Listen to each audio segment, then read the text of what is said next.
Ano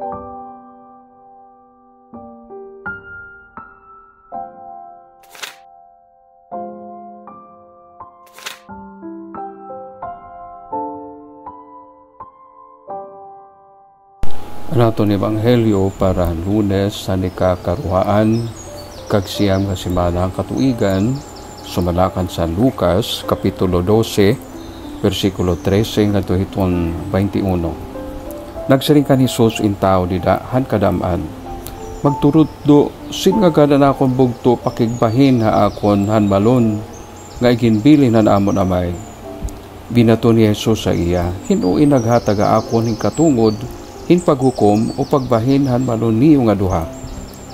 Nga nagpadayon niya pagsiring ha ira nga tanan, pagbantay ngan paglikay kamo han bisan ano nga kahalot, kayan matuod nga kinabuhi ang tao diri laadaan mga butang nga iya gintatag iya bisan kung magkadiano hiya kariko. Niyan igin sumata ira ni Hesus ini nga pananglitan. Mayo sa katao nga riko nga may ada uma nga kinuha hindamo nga abot. Naghunahuna hiya, waray ko nadapit nga hihimusan han nga tanan nga akon mga abot. Ano pa an akon bubuhaton? Ini an akon bubuhaton. Nagsiring hiya, haiyala nga haw. Gugubon ko an akon mga kamalig nga magtitindog ako, hin mga darod ako, diin akon himuson an akon mga abot, nganan nga tanan nga akon mga hayagi.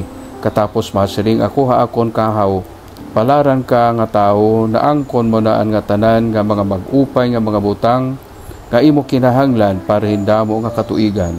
Pahuway na, kaon, inom ngan paglipay nala. Kundi nagsiring hai ang Dios, lurong ka, kukuhaon na haimo an imo kinabuhi hinigud nga gabi. Miyan hinuman ang makakaangkon hini nga tanan nga mga butang nga imo gintirok para la haimo kalugaringon.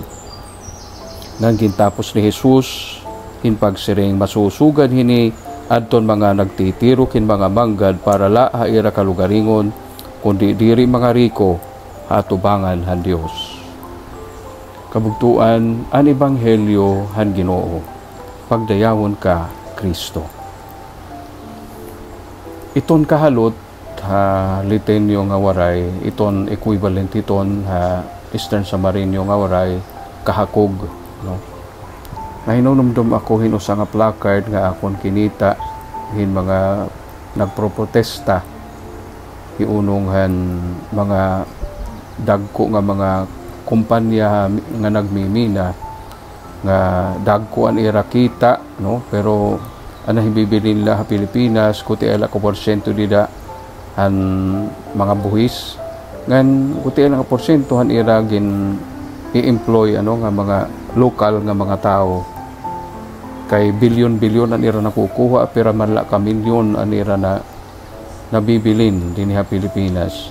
May da placard nga nasiring, the earth has enough for man's needs but not for man's greed, no? Iton kalibutan may ada igo para iton pagkinahanglan ng tao kundi dili para iton iya kahakugan. Asa ini itong problema nga tinututukan ni Jesus ini nga aton nga Ebanghelyo. Adto nga nag-request sa iya nga buligan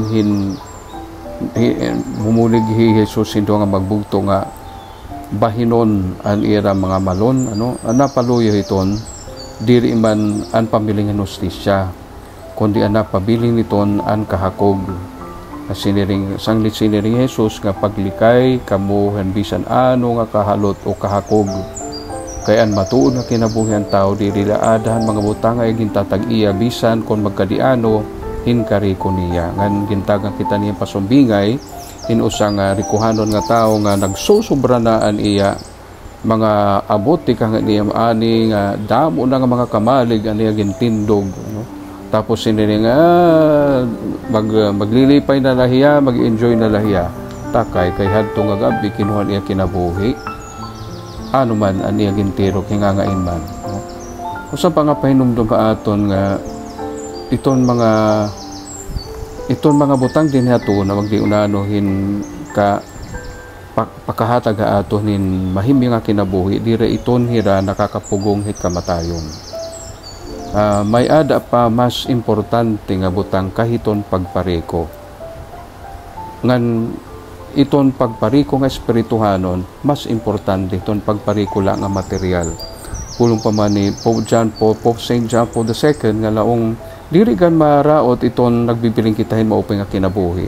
Iton maraot kung iton aton padtanaw hit maupay nga kinabuhi, ikinakadatahit nagdadamo atong kwarta, nagdadamo iton aton mga gintatag-iyahan. Iton maupay nga kinabuhi ada kon ikita nagdadako it pagtuo, nagdadako it paglaom, ngan mabinagon nagdadako it aton gugma, it aton ikasitaw, pinagit pagin mahinatagon, kan pinaagi itong pagsirbe.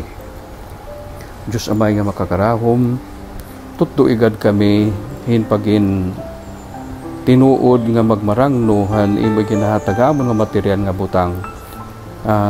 Tutdoy kami nga diri magin hakog, kundi magin mahinatagon so gadaemo. Base hinugad nga ni kami haimo, diri mo kami igdiwara dituhan lain nga kinabuhi. Pinaagi ka ni Jesucristo nga amon Ginoo. Amen.